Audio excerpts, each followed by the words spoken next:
nagtatrabaho ako doon. Trabaho ko kasi namatay mama ko. Magkasama kami in Manila. Ilang taon kayo na namatay si mama mo? Ilang taon lang ako doon.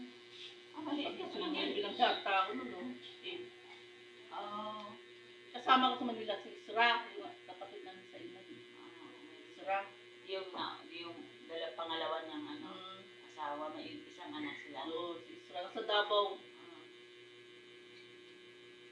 Sila asawa pa. Maganda kasi si mama nakapag-asawa. Yun huli na yung sundalo. Pauwi na rin siya sa Doktor kailangan ng herbal. Oo. Lumala sa herbal. Hindi naman tinanggal. Nila entertaining nyo naman. Ay, siyempre naman. Ay, ano pinyo? Dito ako sa kasada, nakita ko si Josita, nga papuntay, umagtaw ito kanipilit. Tapos, ako, ay, ano siya, pupunta na ako niya, tagaiyan.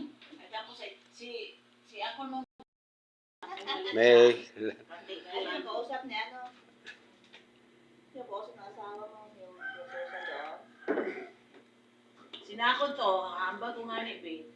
Pag abot ma ako ni Auntie mong Susan nitong September, kayong dalawa ma ako ni Sharon doon magsundo.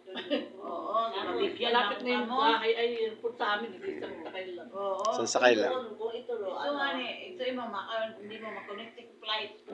Ay, naadi pa tagato ng kay Lupil. Oo, gagawin siguro. Tapos Kay lala natin. Ngayon ang pamasahe ka mo, ate, yung